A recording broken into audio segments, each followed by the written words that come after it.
Welcome to the Del Walmsley Radio Show. Del challenges the status quo, questions everything, and empowers you to return to your core beliefs to make your life better. If you're ready to hear the truth and get your roadmap to the lifestyle you really want, the next hour will change your life. And now, your host, self-made millionaire, national award-winning investor of the year, CEO and founder of Lifestyles Unlimited, Del Walmsley.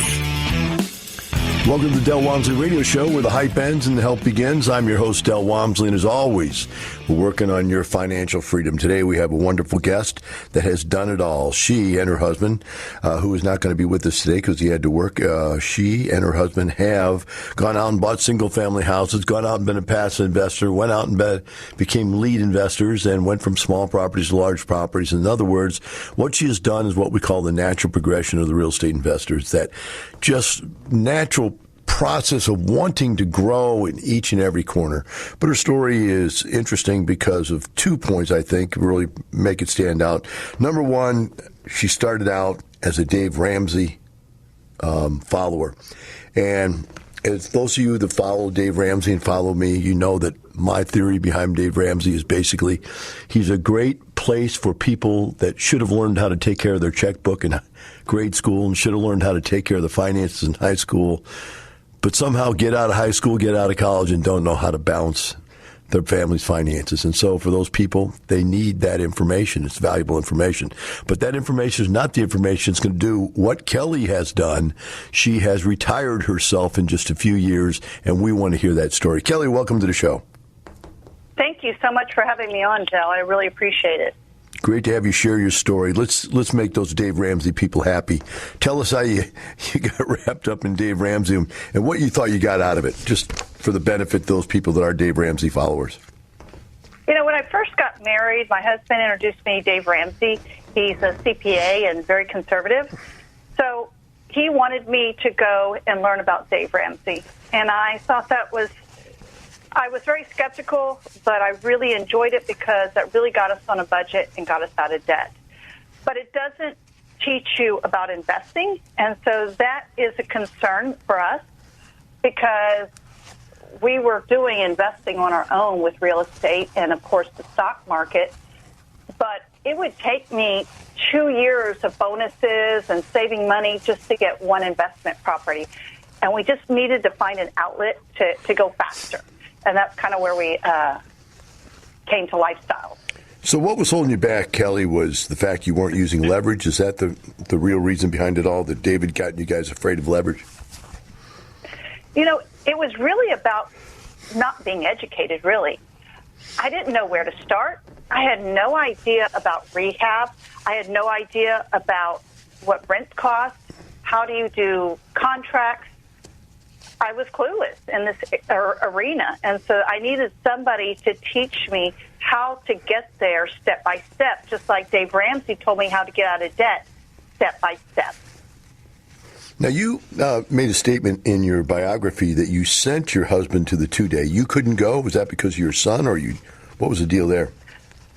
So, actually, it's not that I sent him. I said, look, you had me go to Dave Ramsey's seminar, which is great, and I appreciate that. I learned a lot. But now I did that for you, and it was beneficial for the both of us. I think this is going to be beneficial for the both of us, so you've got to go. We should have gone in May, but he kind of put it off, giving me lots of excuses, and I said, okay, June, that's it. You know, let's go. And so we both actually went together. I think it's important when couples go together to hear something, because I don't want one coming home and saying, well, this is what he or she said. They need to hear it together, I believe. Yeah, that is a very difficult thing, Kelley. I'm glad you brought that up. It's difficult for 2 reasons. I'll tell you what they are. First of all, well, maybe even 3. We'll go with the obvious one first. The obvious one is whatever that spouse wants the other one to believe, they're going to color the information, and they're going to cherry pick out the ideas that fit into what they already believe to be true. Number 2, the reason is I've been teaching this thing for 30 years, and it takes me 16 hours to get my ideas across, and many times I fail. I still don't get them all across that need to be transferred to the other person, transfers of feeling and ideas. And so for a spouse to come home who's never practiced trying to transfer this information, it's very difficult. And then there's number 3. Rule 1437B-7 in the Book of Life, which says no one will ever believe a thing you say once they've seen you without your clothes on, or more commonly known as familiarity breeds contempt, and husbands and wives sometimes don't believe what the other one says. Not in totality, but you understand. What I'm saying is that, hey, it's you. You're not rich. How can you tell me what to do? I've seen you. I've seen you at your worst, and I've seen you at your best, and, your best isn't as good as you're bragging about right now. So the bottom line is it's always difficult. So that's good. People should go to it together. Did you end up going to the class?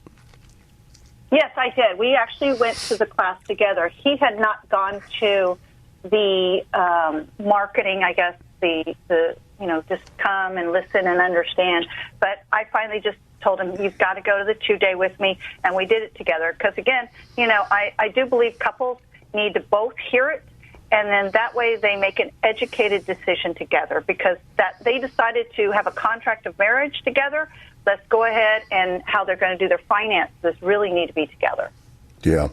So you and Chip went to the class, and let's talk about the aha moments. I always like to ask people, can you remember back far enough? Because this was way back in 2012 that you joined up.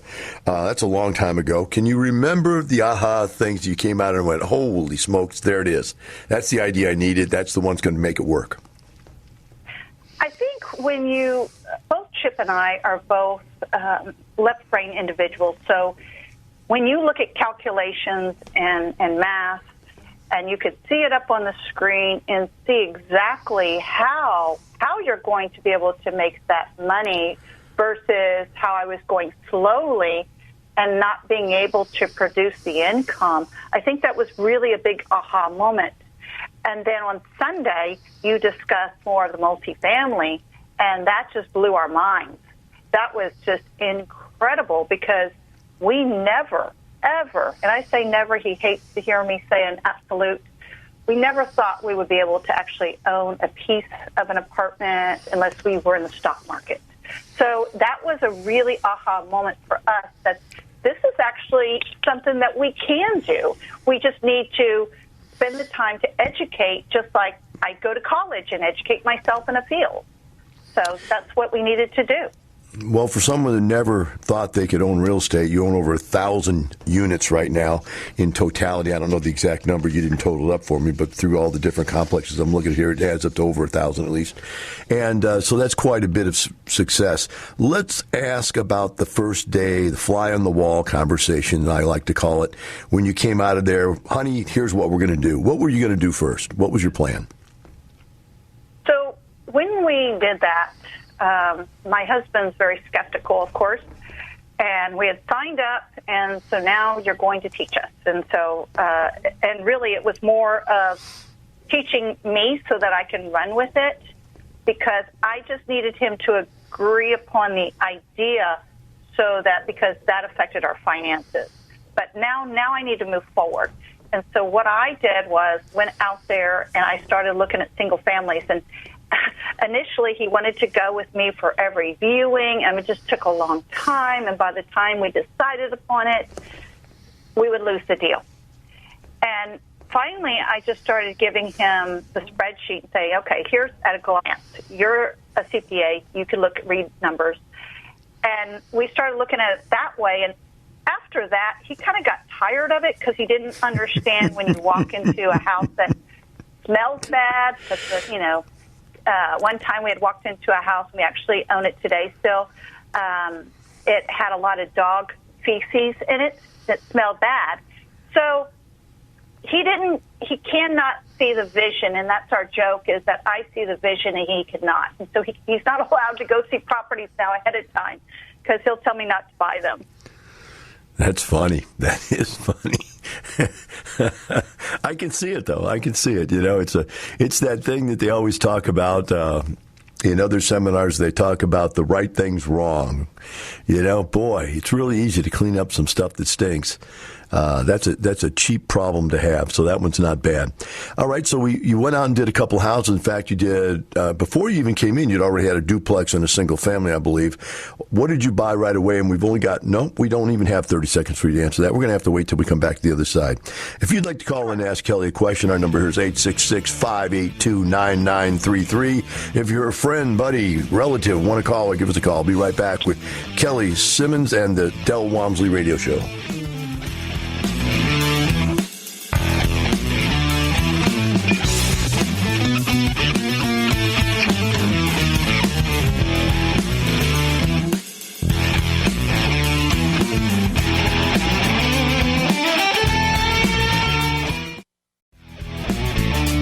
Back. Now here's some more unconventional wisdom to set you free from the man on a mission to retire America, one person at a time, Del Walmsley. Welcome back to Del Walmsley Radio Show. With me here today is Kelley Simmons out of San Antonio. Kelley and her husband Chip have purchased 4 single-family houses, 5 passive apartment complexes, and I believe she's leading 2. And maybe working on 3. We'll get to that in a second. Kelley, let's move on to the passive investments. You did those houses and you just stuck your toe in the water and you got your husband off the mark and got him to make some decisions with you. All good things, great steps, great first steps. But boom, you still only own 4 houses. What made you decide to go passive? So actually, I was actually working really hard. Once he understood the concept, I just let him know, hey, I'm going to buy a house. I'm going to buy this house. And so he wasn't as involved as he was at the beginning because he just wanted to make sure I wasn't going to go out and just blow our money and then, we lose our retirement. So after that, it was just like, hey, buy a house. Oh, okay. When I was working, my goal was to get a lot of houses under my name alone, because there used to be back then that you could only get up to 4 houses, and then you have some other complications. And then, so before I left my job, I got into that. And then we started getting up to 8, 9 houses, and we decided we need to sell these and get into lead positions in multifamily. So we actually spent a lot of time contracting our business and selling off them, and then moving into multifamily as leads. We were only passive in one deal, which is the New Braunfels deal, when we first got our first syndication. Okay, so you did one passive deal for the New Braunfels deal, and then you became a syndicator at that point? Yes, that's correct. Okay, then the 4 other passive deals came after you'd already a syndicator? Yes, because when you take a property, and the ones that I always focus on are the deep value plays, it's going to take me 12 to 18 months to actually get it stabilized. And so I'm not going to be out there while I'm struggling on one property and just going out and buying on another. It just doesn't make sense. It just spreads myself too thin, just too much stress. It's not the right thing to do either. So while I'm working on getting it stabilized, okay, well, I'm making money. I just throw it at, a new investment as a passive, because our strategy is that my husband is the W-2. He pays the expenses. My income, which is about 80% of the income that I make on our businesses, it goes back into investing more. And that's how we have structured it. Okay, so you're growing your investment portfolio. I get that. Makes a lot of sense. Looks like from the numbers you wrote down here, and I'm not going to go through all the numbers on these houses, you made quite a bit of profit. Can you just give me a generalized dollar amount? Let's make up a number, because it doesn't need to be exact for time reasons, okay? Let's say you can give me an X number. We started with $100,000 we put into these houses. When we were done with the houses, we ended up with $200,000, $300,000. Give me some kind of round numbers of what you put in and what you ended up with after you divested it. A lot of them, I either made 3 or 4 times the amount that I actually put in. And I'm not even talking about just rental income, because I always kind of think, when I'm looking at my expenses, I look at rental income as, hopefully I'll get 10 months out of that. 2 months may go, an AC gets blown or something like that. I always like to be conservative, but really and truly, once we sold these houses, we were making about 3 times or 4 times what we actually put in. Excellent result. Now, the first deal you did, apartment complex, how many units was that one? Was that 40 or something like that? It was 51 units, and we actually turned it into 55 units. Okay. Let's talk about that deal for a while, because the numbers you've got down here, that deal just rocked, huh? That was just a killer deal. It was a killer deal, and it was exhausting. I'll admit that. I mean, it's a lot of work when you're doing a deep value play. I mean, when I looked at it, it got passed over by other lifestyle leads. It was difficult. It was full of drug dealers and prostitutes and crazy people out there. It was degraded to no end. Then 5 days before we're supposed to close, we have a hailstorm, April 12th of 2016 in San Antonio. And if I didn't think it was a yield play, a value play at the time, it was definitely a deep, deep value play, because at the time we had 35 windows broken out, 5 sliding glass doors. One of the buildings, the roof had collapsed. This was crazy. The next day, my husband says, "Hey, Kelley, get in here. Is this the apartment we're buying? It's on the news. We made the news." I just remembered you telling me this story before when it happened. That is funny. I'm sorry. It sure is our apartment, It was crazy. And so I'm trying to figure out, I'm calling my attorneys, the realtors. I'm trying to figure out, what am I going to do? Call the mentors. So David Fisher, he calls me up 7 o'clock the next night, and he says, "Kelley, look, I've got a public adjuster. Here's his phone number. He's expecting your call tonight. Call him tonight." And I did that.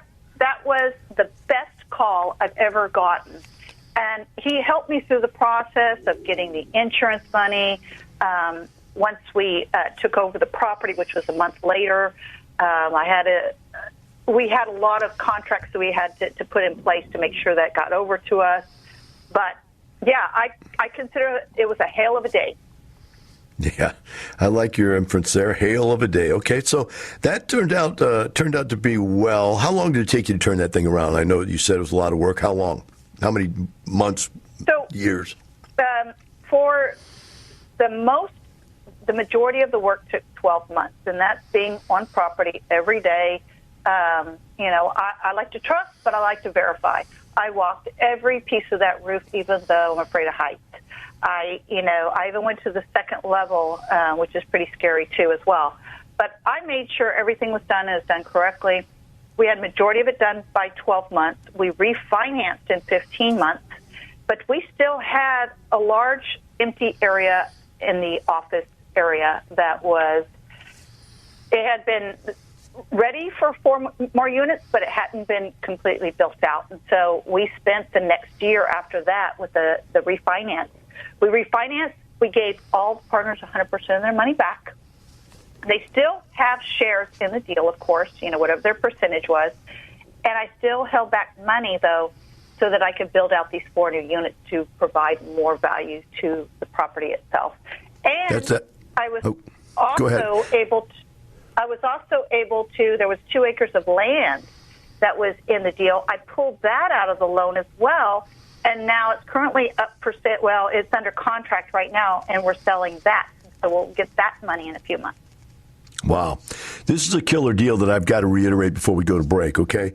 You got to understand what she says. She refinanced out an amount of profit, and it's not taxable when it's refinanced, and gave it back to her partners equal to a 100% return, guys, and all the other parts of that. We'll cover it when we come back, because I want you to understand how powerful this deal is. We'll be right back with Kelley Simmons and the Del Walmsley Radio Show.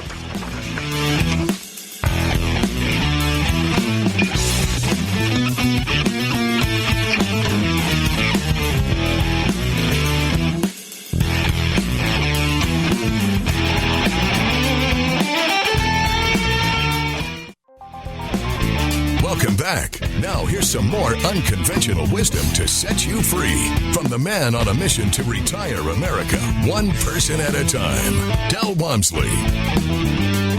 The show with me here today is Kelley Simmons out of San Antonio. We're talking about her first deal that she did as a syndicator, as a lead investor, as I call them. And this property was 51 units. And get this, after a short period of time, she turned this thing around and she refinanced it out and pulled out 100% of, not only 100%, I've got to get this straight. You got to understand this. She pulled out enough money tax-free by refinancing to pay back the partners all the money they invested, which means they still own their share of the property. So what they really got was a return of 100%. She also saved out enough money to be able to build 4 more units onto the property. And she segmented off a piece of real estate land, just free and clear land, and has sold that. So that move right there means the value of this property had to have gone up massively. And at this point, it's probably still cash flowing. Pick it up from there, Kelley. Is it still cash flowing? You've got the contract on the land. Where are we at right now with this? So the contract on the land, we've got 2 acres. We've got it under contract for $110,000, and that will be sold within a few months. It wasn't platted, so it's going to take a little bit longer than a normal deal. And I've given an extension of 30 days, and it may take a little bit longer because of this crisis that we're in.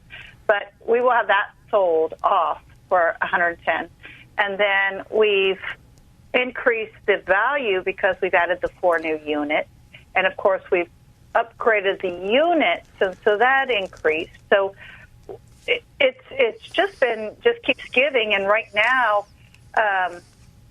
We are conserving cash right now, but if everything works out and we don't have too much of a hiccup for the year, we're going to be on track for about a 14% return, even wow, that's unbelievable. Unbelievable.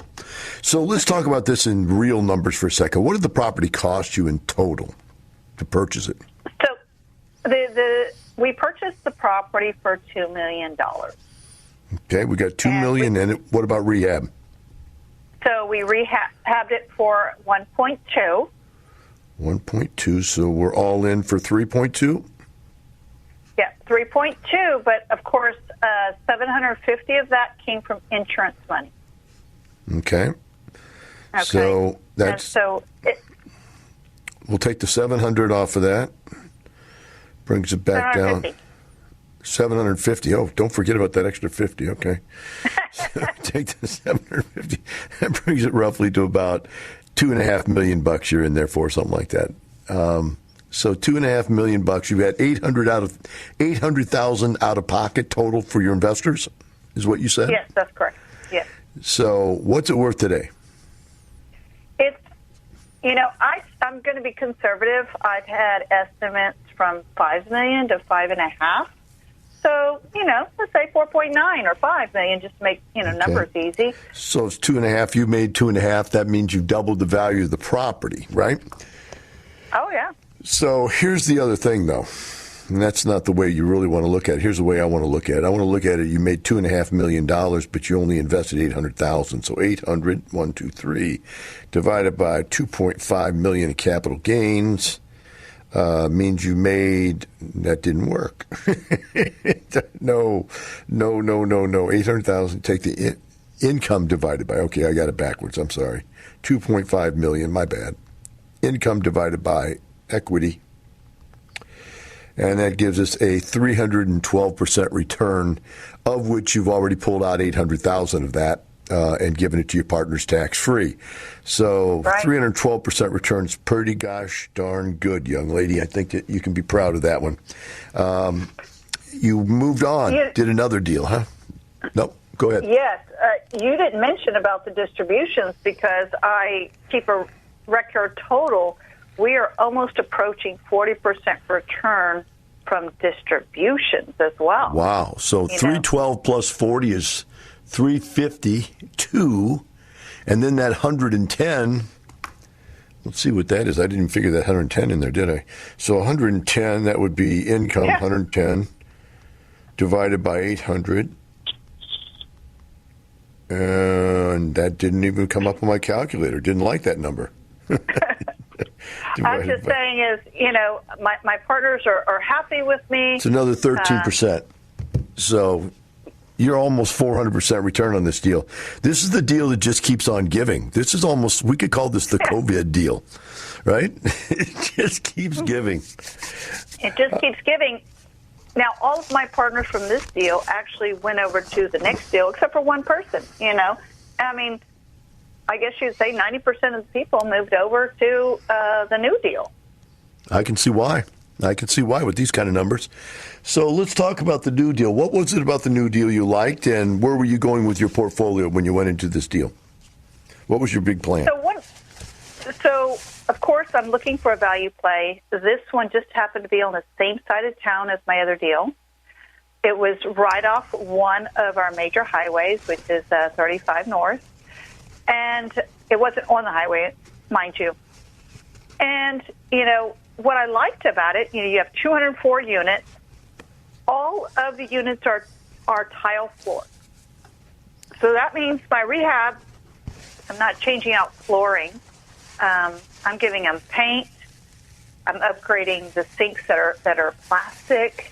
And we're putting in better management. They had very poor management at the time. So this was a great deal. I'm really excited about it. We closed mid-February. Kind of now, right before was this crisis was this happened. north of the 410 loop or inside of the 410 loop? So it's just right outside the 410 loop. Okay. It's pretty much very close to one of our Army bases, Fort Sam. Gotcha. All right, very good. So tell me about this. You like the tile. What's your plan for this? I assume you're still in the process of this one, right? Sure. Oh, absolutely. We've only had 2 full months, 2.5 months that we've owned it, and so we're still getting, acclimated to the new property. It's a great piece of property, and once we can open up our city, it's going to be really good. What we have done because of the current situation is we actually were going to rehab 100%, but we've actually kind of pulled back some of our rehab, and we're waiting for people to move in. And once the city opens up, I think we're going to have a lot of people coming to us to rent, because we are putting in backsplash, we are putting in two-tone painting, better fixtures, and we're repositioning this property to make sure that we have good tenants.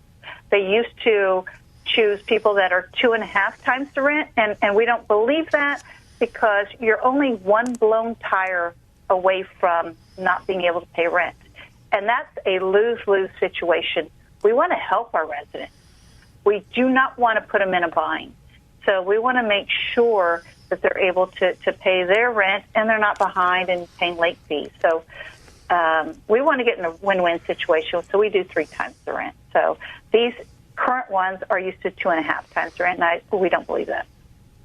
So what did you pay for this property? So this property was $13 million. I'm just trying to figure out how much more expensive. What year built was this? It was in the 70s, mid-70s. 70s, okay. 74. And it's 204 units? Yes.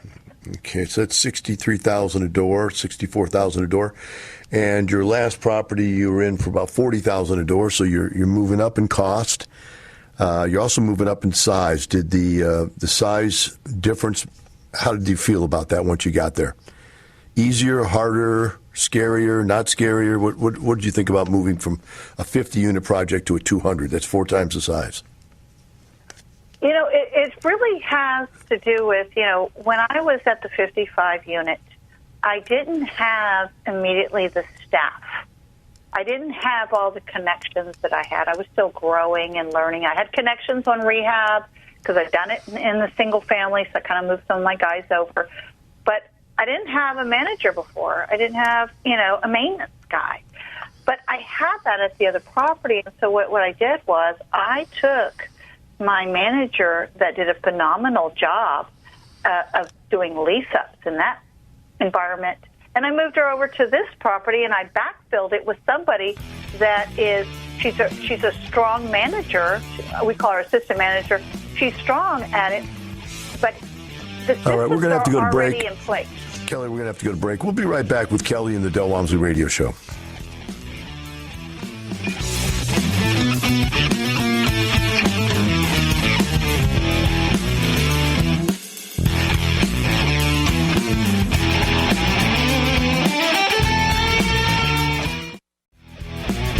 Welcome back. Now here's some more unconventional wisdom to set you free from the man on a mission to retire America, one person at a time, Del Walmsley. Welcome back to Del Walmsley Radio Show. With me here today is Kelley Simmons. Kelley has a background of doing 8 single-family houses, 5 passive deals, and 2 lead deals, not in that particular order. And she's currently right now working on a new project coming through the coronavirus problem. And she had a great statement that I thought she should share with everybody. And it goes something along the lines, Kelley, in your resume, you talked about the fact that you're sitting there fighting a battle that you know you can win because you're prepared and educated to, but knowing that the people around you are doing the wrong things and letting their properties deteriorate, and you create that deterioration cycle that is going to end up, and you named off 2 or 3 steps that are actually absolutely correct what's going to happen. Would you go through that in your mind, how you see the future and what you're going to do to take advantage of it? So there are people that own apartments that are laissez-faire, and they let the apartments run on their own. And that's not the way you should do it. As an owner, as a syndicator, I have a responsibility to 3 people. Number 1, my employees, first and foremost. Take care of them. Train them up well. Make sure they're in the right seat on the right bus. If they're not there, take them off. Number 2, my investors. If I take care of my employees, they're going to take care of my investors. But number 3, and actually residents are number 2, because if my employees are doing what they're supposed to be doing, my residents are going to be taken care of. And thus, my residents will continue to stay and, maybe renew, or they will tell other people to come, and thus my investors are taken care of. So I am working through this, and we just need to just kind of keep our heads to the ground and keep working and taking care of the employees, the residents. And what we're doing is we're putting out flyers locally. The government is actually giving them rental assistance. We're providing that to them. We are calling them. We are letting them know. And so that everybody can we are all together part of this crisis. It's not you, it's not me, it's everybody, and we kind of need to help each other. We have tried to provide snacks and drinks and, stuff like that for people and help them with the job opportunities are here locally. We provide them a list of jobs that are hiring. We want to help everybody. We're in this together. I'm going to read your quote here because I want to make sure we get the point across, and I don't think I cued you well enough for you knew which point I wanted you to cover. I'm going to read this straight off your resume. It says, owners that are not good operators will limp along during this time, yet will continue to defer maintenance, and then add insult to injury, they will provide concessions, and it will spiral downwards. Within a year or so, those operators will give up and want to sell, and I want to be ready to pick up a new property. So I need to really focus on getting the current property stabilized so within a year I can scoop up the other properties. That's exactly what happened in the last recession. It's exactly what's going to happen in this recession. I've only got just a few minutes left, Kelley, with 2 minutes to share here. But I would like to, for those people you could help, share your story about your son and how it made you think differently about your career and how you changed it and created a retirement lifestyle and what it means now. You've only got 2 minutes to do it, so think briefly as to what is the most important points. So my son is a Down syndrome child. In my current job that I was doing as a project manager, I was not able to focus on all of his medical needs. In this environment, I'm able to change up the hours I work so I could focus on him. And then if I need to work after hours when they're sleeping, I'm able to do that. I have Zoom meetings with my team to keep it going. I go in and I go visit the properties, and I go with him. I want my kids to understand about properties and stuff like that. This is a teaching moment for all of them, and I always want to be teaching, whether it's my kids, it's my employees, or even myself. I'm learning from the people that are on site. We're all learning in this environment, and that's the most important. I do know there's owners that don't care, and that's the people that I am going to target. The ones that don't care about their residents, they don't care about their employees, and that's why I purchased this property, because that owner didn't care, and I took 2 of his employees, and now they're a lot happier now than they are when they were. And we're going to treat them right. That's the deal. You treat them right, you train them right, and that way everybody can be successful.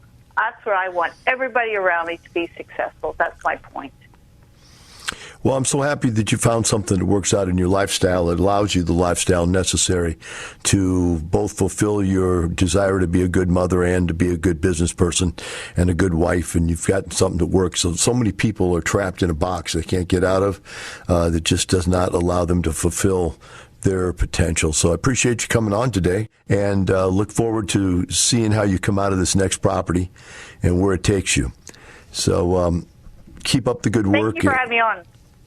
Thank you. And Chip and you are going to be on the next show, I take it, right? You're going to be together? Yes. I've asked him to call in on his lunch break. All right, very good. For those of you out there that don't realize this, Lifestyles members are so highly trained that we've succeeded in making it through recessions before. And the beautiful thing is we can run it tight, we can run it lean, we can run it great, and we can still fulfill the stuff necessary to keep our tenants around. But when this all shakes out and all these deals where these other people can't do that start falling on the ground, we're going to be there, prepped and ready to buy. Just like Kelley says, she's waiting for that one. And you know what's funny, Kelley, and we'll go with this, we have to leave, is that one might fall right next to you. It might be a block away from you, might be 2 or 3 blocks, and you're going to be so ready to take on that new possibility. For the rest of you out there, remember this. We're not doing this for a little bit of money. We're doing this for a lifestyle. Have a great day. We'll see you tomorrow. The information and opinions you hear on the Del Walmsley radio show are those of the host, Del Walmsley, his guests, and his callers, and do not necessarily reflect the opinions of this station, its affiliates, its management, or advertisers. The Del Walmsley show is for entertainment purposes only. Please consult a professional regarding your personal investment needs. Nothing presented on the Del Walmsley show constitutes an endorsement, recommendation, offer, or solicitation to buy or sell any product or security.